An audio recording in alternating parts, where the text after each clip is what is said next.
Bom dia, sejam muito bem-vindos à nossa aula. Então, pois bem, na aula passada nós vimos sobre o modelo atômico de Thomson, de Joseph John Thomson, J.J. Thomson.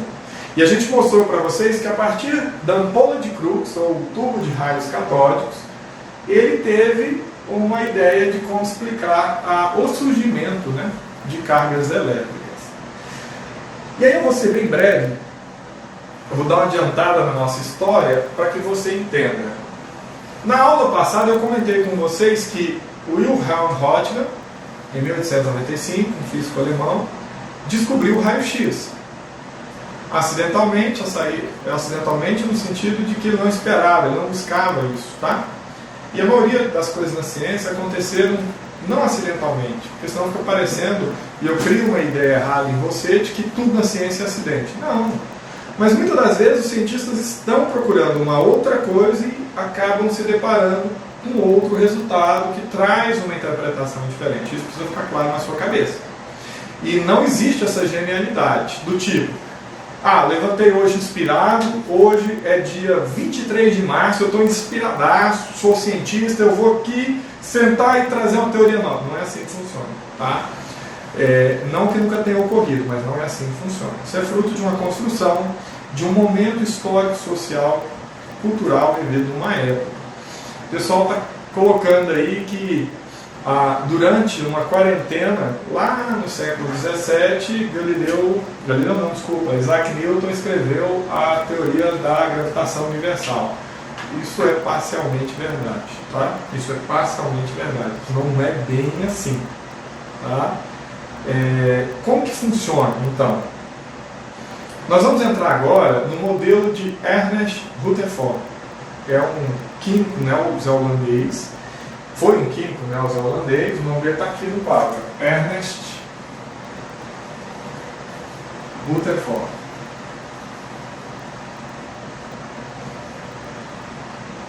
E o ano que ele escreveu esse modelo, em 1911, tá?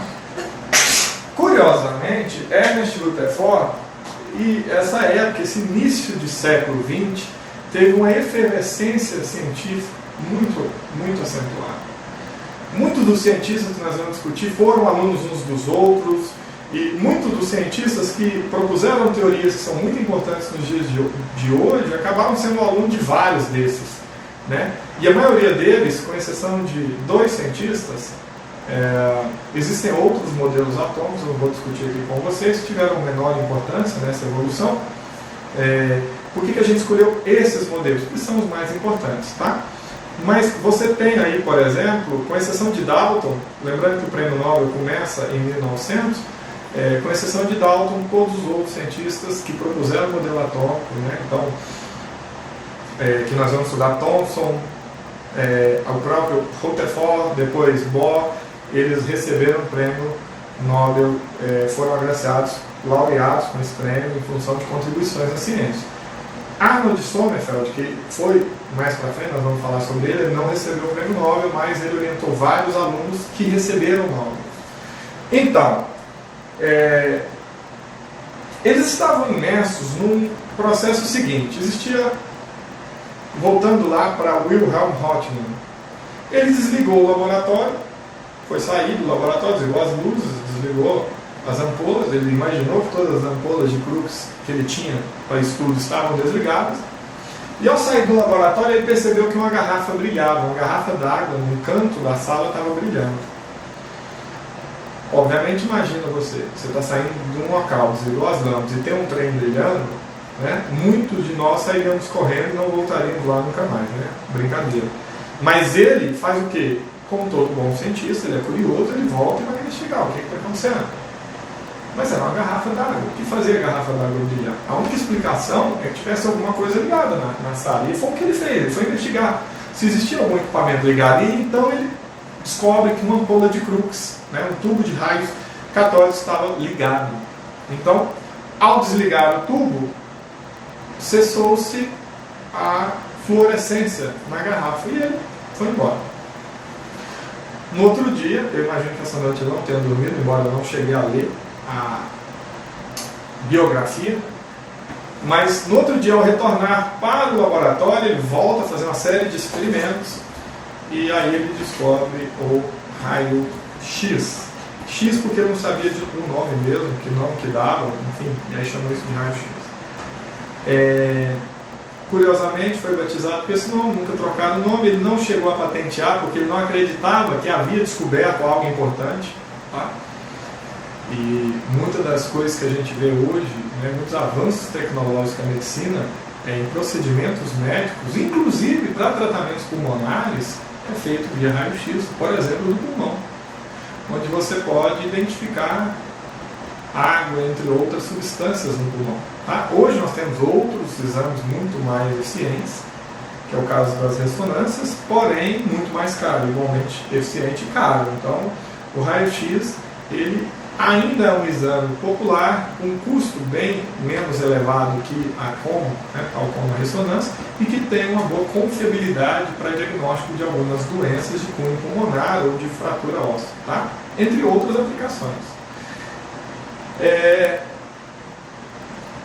Em 1896, um francês, Henri Becquerel, está fazendo um experimento com uma rocha que tinha como metal urânio, e ele fazia o seguinte: naquela época a fotografia não existia, a gente não tinha esse recurso do jeito que nós temos hoje. Eu uso um equipamento de celular que está me filmando e transmitindo a imagem via Wi-Fi com roteador, você já entendeu o processo, até chegar em você.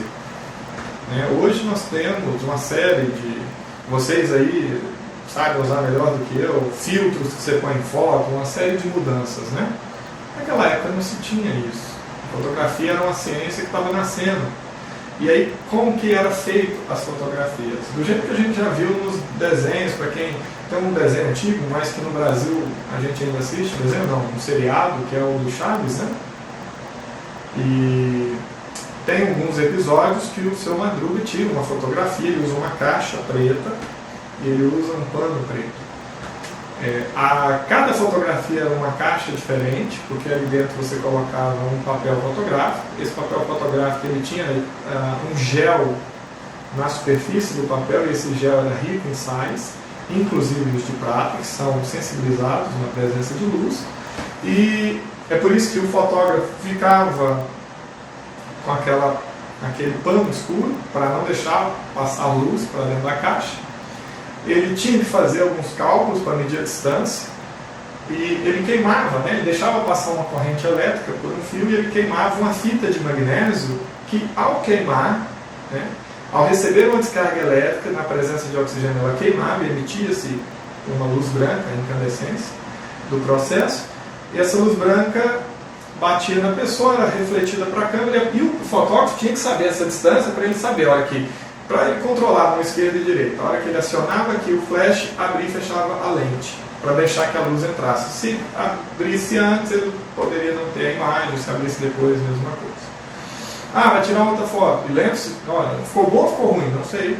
Então, se precisasse, foto era uma coisa muito cara. Mas é uma foto de uma conferência, está aqui, presidente. Então vamos tirar outra caixa, outra distância, mesmo procedimento.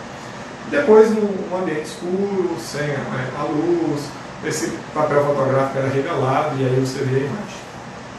Então era muito complexo, né? Depois nós tivemos evolução para outros formatos, filme 35mm e depois as câmeras digitais.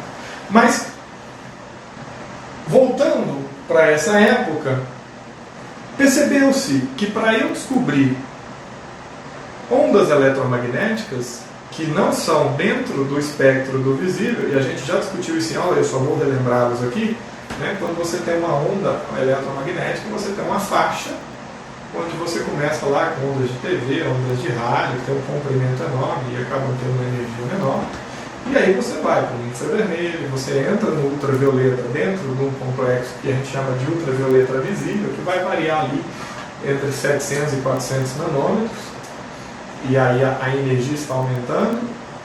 Esse espectro do ultravioleta pode ser dividido em 7 cores, vamos lembrar quais são?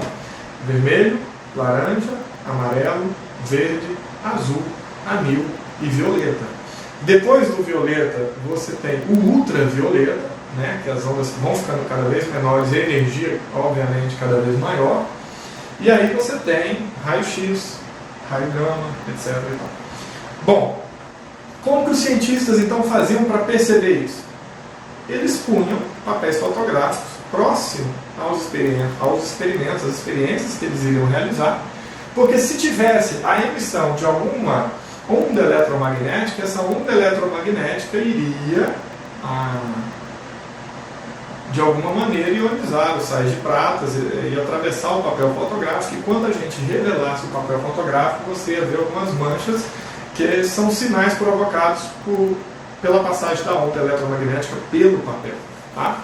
Isso foi largamente utilizado, foi amplamente utilizado, foi assim que o Rutherford vai propor o modelo dele. Eu não vou aqui, nós poderíamos, não é o caso, vocês estão no nono ano, eu não vou dar ênfase na catástrofe do ultravioleta, enfim, que foi isso, né, a resolução disso, o efeito fotoelétrico, que garantiu a Einstein o prêmio Nobel, mas, enfim, não é o nosso objeto agora. Mas, voltando para a nossa historinha de Henri Becquerel, e a gente vai seguir com o modelo de Rutherford. O que aconteceu com Henri Becquerel? Ele punha então esse sal, essa rocha, né, à base de urânio, no Sol, depois punha isso no laboratório, todo fechado, e punha isso perto de papéis fotográficos. Ele percebia que os papéis fotográficos eram manchados por uma onda eletromagnética que ele acreditava ser proveniente do Sol. Então a primeira expectativa dele é que ele tinha uma espécie de bateria, onde ele punha ela lá sob a intensidade da luz solar, que absorvia, essa rocha absorvia a energia do Sol e depois retransmitia, como se fosse uma bateria. Bom, eu disse para você que ele morava na França, então o inverno, né, no hemisfério norte, algumas regiões mais próximos aos trópicos é rigoroso, vocês sabem disso. Então, ele, na época do inverno dele, verão nosso, ele trancou o laboratório e foi para áreas, né, mais tropicais, vamos dizer assim. Tropicais não seria a melhor ideia, mas próximos mais quentes, né, mais próximo da linha do Equador lá. E aí ele foi para regiões menos frias, lá no continente europeu, passou no inverno. Quando ele regressou ao laboratório, ele percebeu que todos os papéis fotográficos do laboratório estavam manchados. Mas ele estava num laboratório fechado, que era escuro. E esses papéis estavam trancados na gaveta. Então todos eles ficaram manchados, e muito manchados, o que significa que ficou sob intensa emissão de partículas de ondas eletromagnéticas. É claro que hoje a gente sabe que partículas também eram emitidas, mas não vou entrar nesse método aqui agora. E aí o que eles fizeram? Ele vai colocar uma pedra no bolso, que é essa rocha dele, e pegar um trem para encontrar numa outra região da França o casal Curie. O casal Curie, e aí eu vou dar ênfase na história dela, Marie Curie. Não sei te falar se a pronúncia do nome dela é Marie, porque na verdade Marie, se ela fosse francesa, ela era polonesa, tá? Ela estudou química, a irmã dela estudou medicina. Frequentemente cientistas vão dizer que ela sofria desmaios pelo campus em função do baixo teor nutritivo das alimentações dela. Ela vivia muito à base de rabanete. Então ela passou assim, muita dificuldade para estudar. Ela primeiro foi trabalhar para que a irmã se formasse em medicina, depois a irmã dela foi trabalhar para que ela fizesse química. E infelizmente nós vivemos num mundo que ainda é muito machista, onde a mulher tem uma certa dificuldade de se impor e galgar lugares mais altos no mercado de trabalho, sobretudo na área de ciências exatas, ciências da natureza, o que é um absurdo, um escrutínio sem medida, porque na verdade não existe isso, e nós temos excelentes profissionais femininas que são muito melhores que a maioria dos homens que estão no mercado. Então não existe isso. A competência, a qualidade acadêmica não está ligada a um gene X ou Y, enfim. Mas Marie Curie foi uma das pioneiras nesse processo, onde ela precisou se casar com Pierre, porque a mulher não tinha acesso, né? Ela não tinha acessibilidade, acesso a um laboratório. Então ela precisou se casar com Pierre Curie. Não estou falando que o casamento foi interessado, está dando interesse, mas não é isso que eu quis dizer, não. ela arrumou essa estratégia para conseguir ter acesso ao laboratório, ok? Não que ela casou por interesse ao laboratório, isso é uma coisa que só ela poderia responder isso para nós.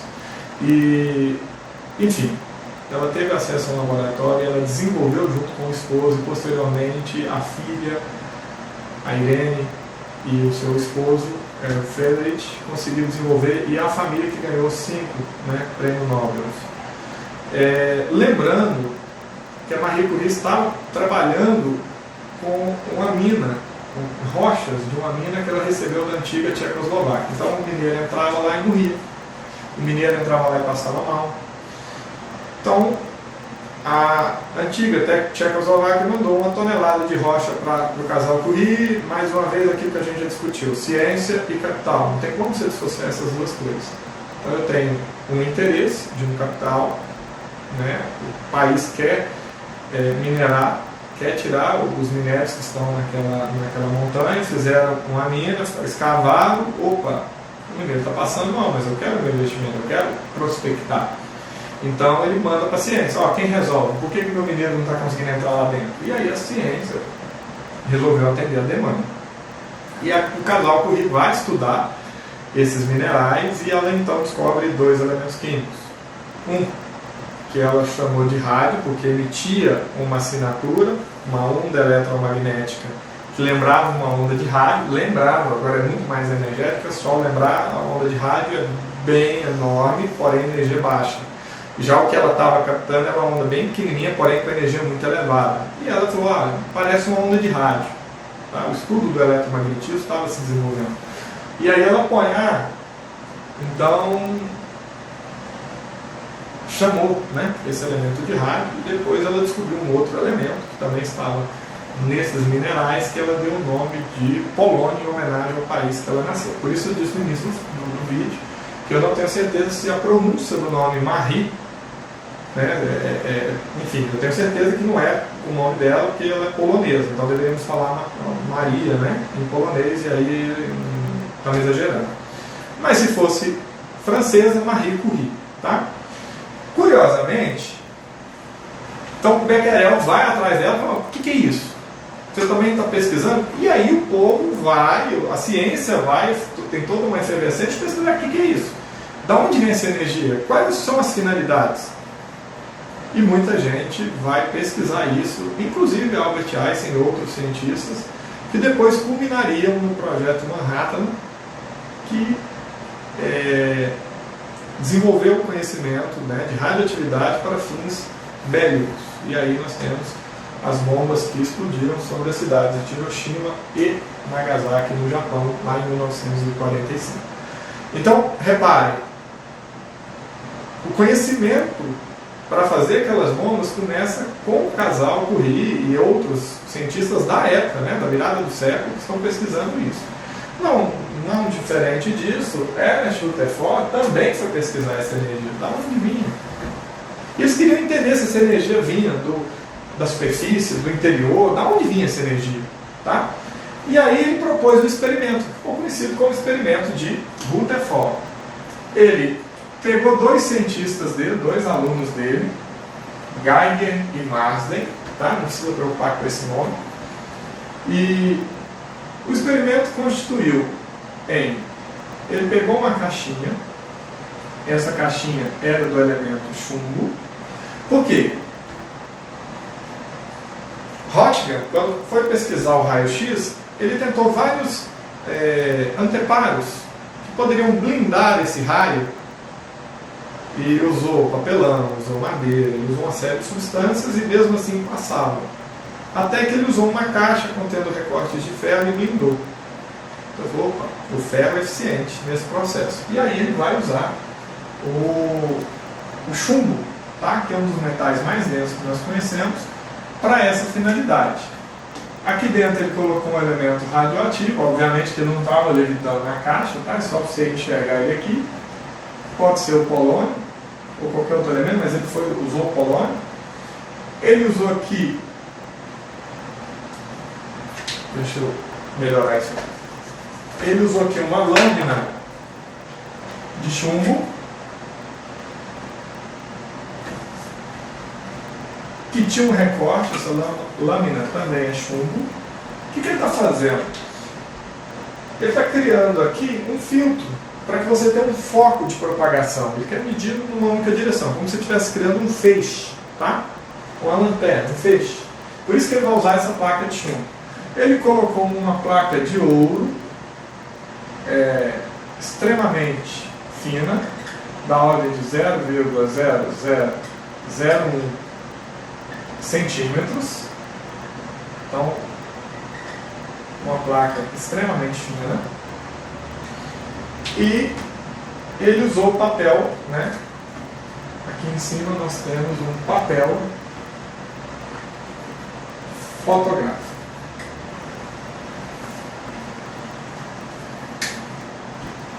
Então ele usou um papel fotográfico. Lembrando que o papel fotográfico é aquele papel que tem, né, sais de prata. E aí, o que ele vai fazer? Para quem está acompanhando o livro, pode avançar aí para a página 45, por favor, tá? O que ele vai fazer? Ele vai permitir, né, que esse raio passe. Qual que é a expectativa dele? Como ele está trabalhando com a lâmina extremamente fina de ouro, e nos experimentos, se você ler a biografia, você vai ver que eles testaram lâminas de metais diferentes, inclusive eram mais baratas na época. O problema é que o tamanho do núcleo mudava e eles tinham mais dificuldade em ver, né, esses desvios. Já esse aqui, em função do tamanho do núcleo do ouro, ficou mais fácil de ver. Mas como a placa era muito fininha, e aí eu tenho que fazer um comentário, a essa época, Rutherford sabia que ele ia bombardear com a partícula alfa. Não se sabia muito sobre essa partícula, mas ele sabia que a massa dela equivalia a 4 unidades de massa atômica, ou seja, teria a mesma massa do átomo de hélio, e ele teria 2 cargas positivas. Isso já sabia, não sabia muito mais detalhes, mas aí eu vou te adiantar uma curiosidade. A velocidade que a partícula alfa adquire chega a 10% da velocidade da luz. E a velocidade da luz no vácuo é de 300.000 quilômetros a cada 1 segundo. Então, a partícula alfa trabalha com 10% disso, ou seja, 30.000 quilômetros por segundo. Então, se eu digo para você, e aí vamos arredondar as distâncias, que Goiânia é uma cidade que está grande, as outras capitais também, hoje nós estamos proibidos de sair, mas imaginemos o seguinte: Cuiabá, Mato Grosso não, desculpa, Cuiabá no Mato Grosso, Campo Grande no Mato Grosso do Sul, Palmas no estado de Tocantins, Belo Horizonte, Minas Gerais, eu vou colocar nessa, Rio de Janeiro é um pouco mais longe, mas na média a gente vai colocar isso, tá? Rio de Janeiro capital, São Paulo capital, enfim. São praticamente equidistâncias, capitais equidistantes de Goiânia, a mesma distância, tá? Na faixa aí dos 1.000 quilômetros, algumas com 900, outras com 1.200, caso do Rio de Janeiro, mas na faixa aí dos 1.000 quilômetros. Só para você ter uma ideia, por que eu citei todas essas cidades? Porque são cidades que a maioria de vocês já conheceram, já visitaram, alguns foram de avião, outros foram de carro, enfim. Independente do meio de transporte que você usou, de carro deve ter gastado entre 9 e 10 horas, de ônibus em torno de 12 a 14 horas, e de avião próximo de 1 hora, no voo direto. O que você tem que pensar?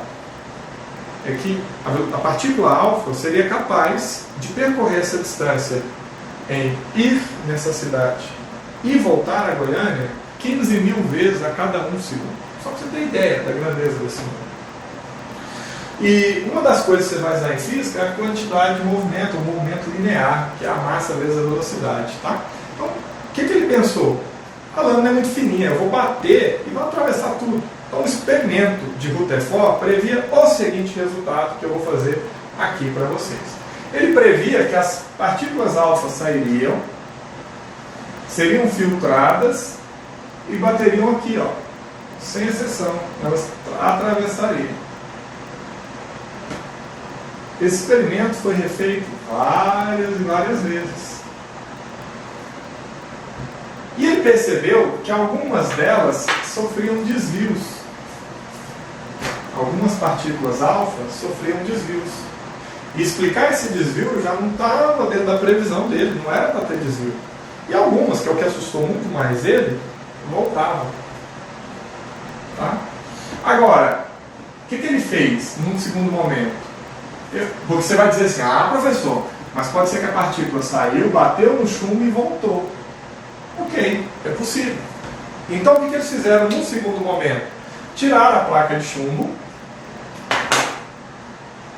Eles vão tirar essa placa de chumbo, porque agora eu vou eliminar essa possibilidade. Certo? E também, professor, passou aqui, bateu, voltou, foi, enfim. Então, ele percebeu que a partícula ia, batia e voltava. E isso aqui era um problema. Por quê? Ele vai dizer que é a mesma coisa que você pegar uma bala de canhão, ele usa o termo, 15 polegadas, lembrando que uma polegada é próximo de 2,5 centímetros, e você dá um tiro numa folha de papel. Você tem certeza absoluta que essa bala vai atravessar e acabar com tudo aí para frente, e essa bala volta em você que está atirando. Ou seja, não faz sentido. Tem gente que confunde o experimento de Rutherford e acredita que, na verdade, o que chamou a atenção dele foi o fato da bala atravessar. Não. Ele sabia do potencial, da energia envolvida no processo, que a partícula carregava consigo uma energia muito elevada. Então, essa colisão provocaria essa travessia, até porque ele usou uma lâmina muito fininha de ouro. A gente sabe que a partícula alfa, ela consegue ser blindada por uma folha de papel. Então, porque ela é muito pequenininha a massa, ok? Só que ele usou algo muito, muito, muito fino. Não era para isso acontecer. Esse experimento não era para ter esse resultado. Ele tinha certeza que ela atravessaria, no entanto, ela foi refletida. Então, ele precisou de avaliar que aquele modelo de Thomson não era eficiente para explicar o que ele estava avaliando. E aí surge, dentro desse modelo de Rutherford, o que ficou conhecido como o modelo do sistema planetário. Você vai me fazer a gentileza de imaginar aqui órbitas perfeitas, e ele vai dizer aqui que eu tenho um núcleo, ao centro dessa substância. Então aqui eu tenho o núcleo, e essa outra região que está fora do núcleo, ele vai chamar de eletrosfera. É uma palavra formada aí a partir da aglutinação das palavras elétron e esfera. Lembre que desde Dalton, eu comentei isso com você, nós já estamos Dalton, Thomson, Rutherford. O modelo continua o mesmo, no sentido de ser esférico. Tá? Ocorreram mudanças no modelo atômico, mas eles nunca abandonaram a proposta da esfericidade. Isso aqui seria uma esfera onde você fez um corte para que você possa enxergar o núcleo, ok? Então você está vendo esses círculos. Na eletrosfera ele propôs que existiam os elétrons,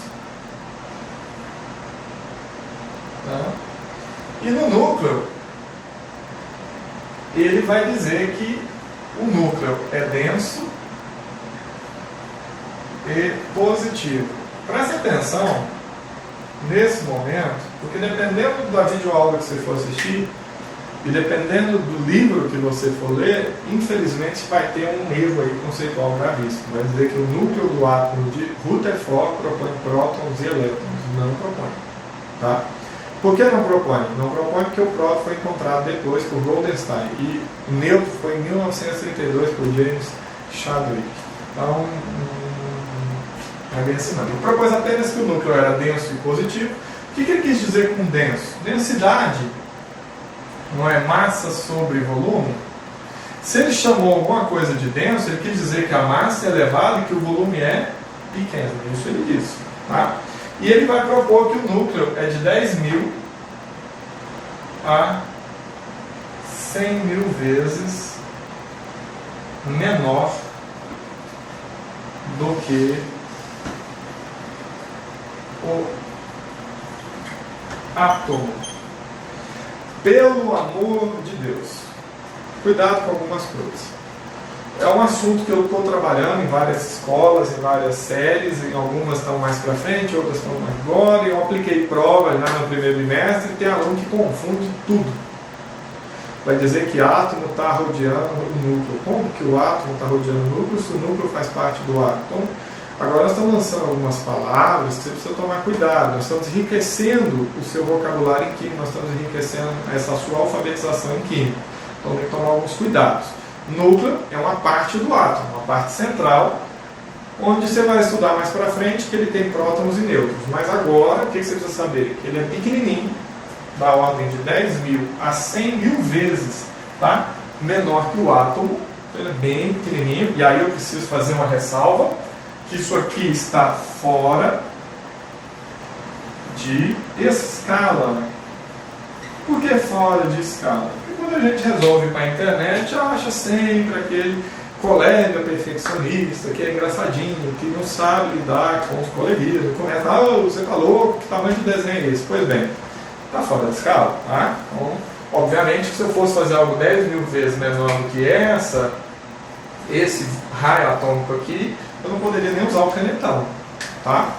Só para você ter uma ideia, eu já comentei isso com você em sala, nós temos a quimiometria, que é uma parte que aplica estatística química. E alguns cientistas calcularam que se porventura, e aí eu vou fazer uma analogia de algumas contas que eu fiz a partir da internet, você também pode fazer. Todo mundo conhece o estádio Serra Dourada, então para os alunos do Jardim Goiás, que estão aí mais próximos do estádio, já viram a complexidade do tamanho do estádio, né? Para os alunos do Planalto, eu tenho certeza que já tiveram o momento de conhecer aí o estádio Serra Dourada. Então, se você passou por ali, você já viu o tamanho do estádio. E aquele estádio, agora eu não estou achando, meu filho tem uma coleção de bolinhas e agora eu não acho. Me faz a gentileza de pedir alguma? Eu vou pedir aqui para a produtora mandar uma mensagem aqui. Nós estamos todo mundo em casa, mas o ambiente está isolado, para ver se traz para você lembrar.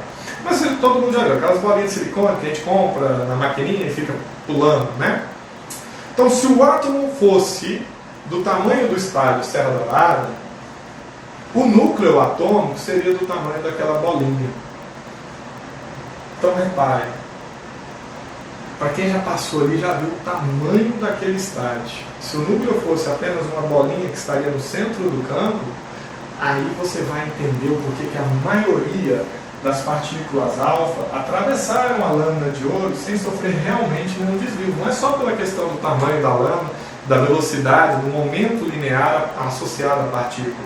Você tem aí que realmente é um grande vazio. O átomo é um grande vazio. E quando eu digo que nós somos um grande vazio, eu não estou falando do ponto de vista filosófico, não. Estou falando que, do ponto de vista material, de matéria, nós somos um grande vazio. Porque nós somos constituídos de átomos, e os átomos são um grande vazio. Então, uma grande contribuição do modelo atômico de Rutherford é explicar, né, é propor o que a gente vai chamar de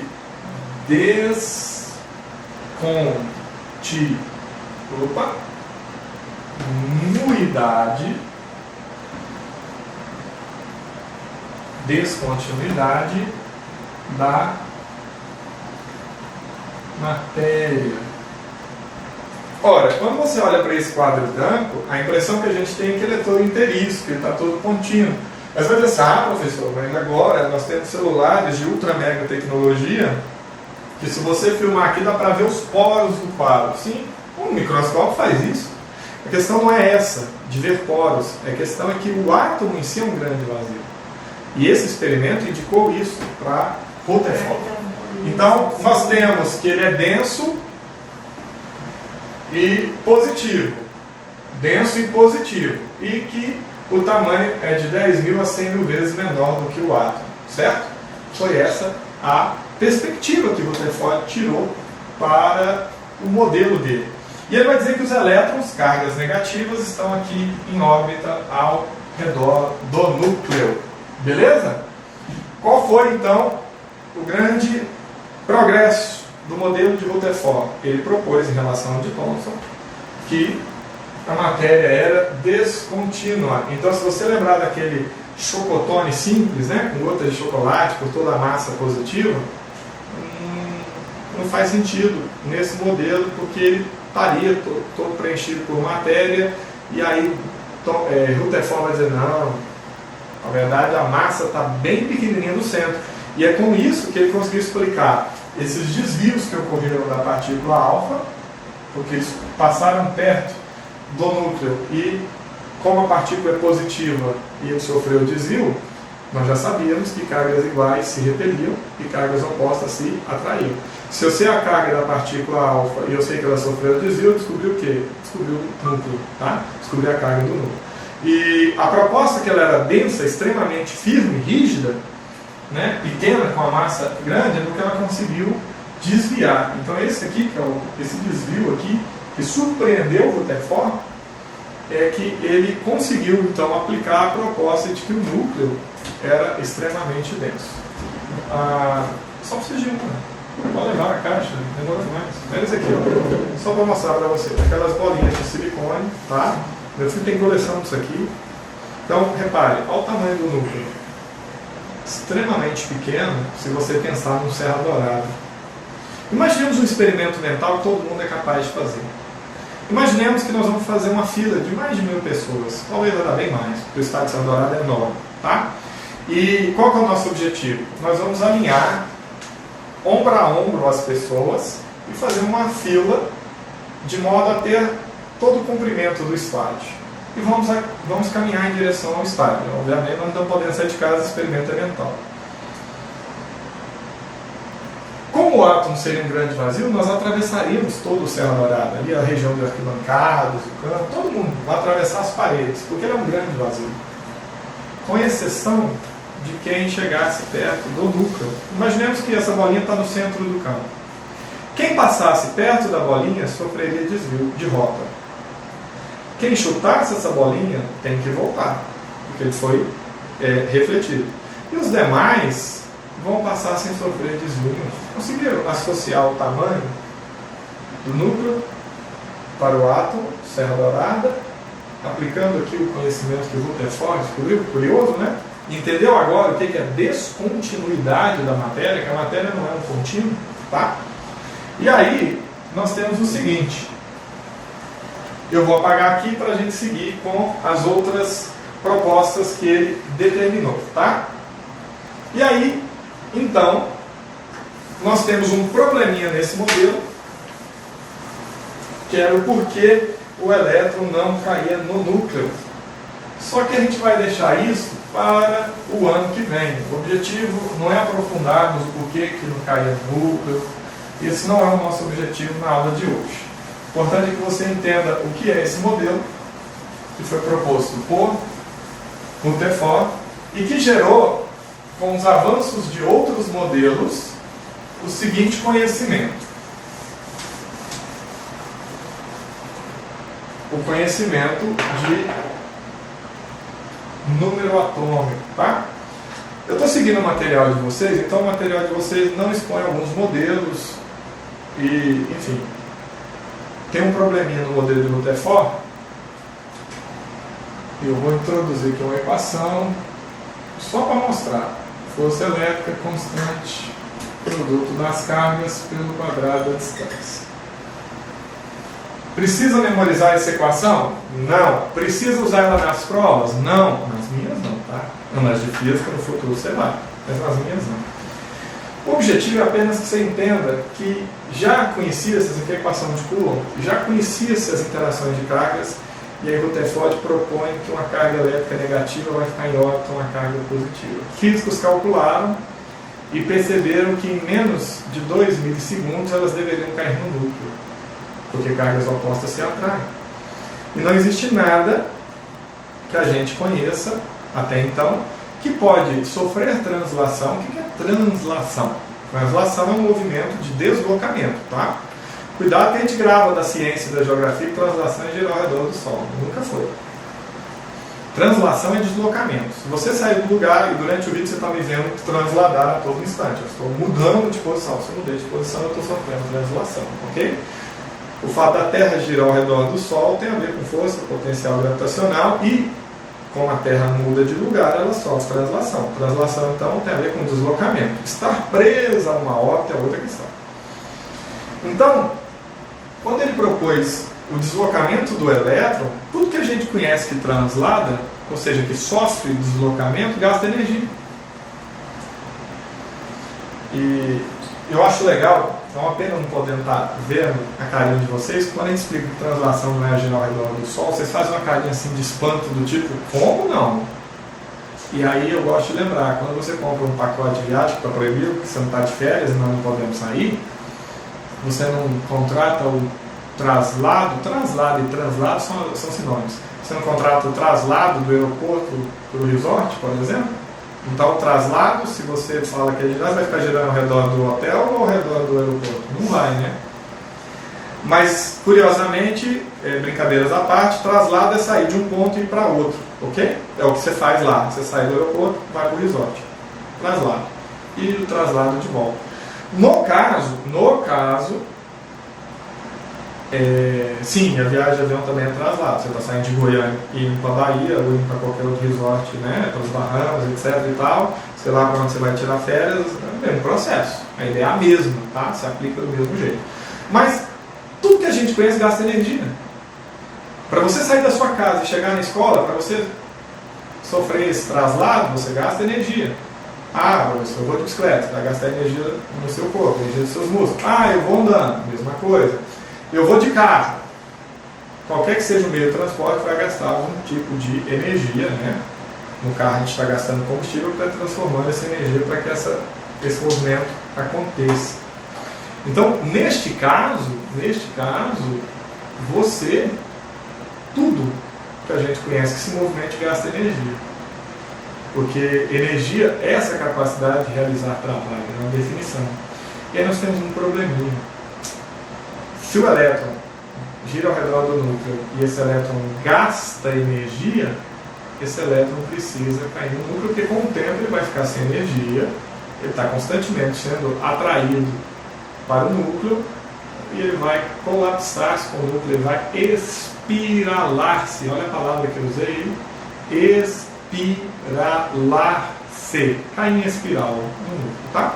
Já viu quando um helicóptero perde o rotor de cauda, ele cai espiralando? A mesma coisa, é a autorrotação dele.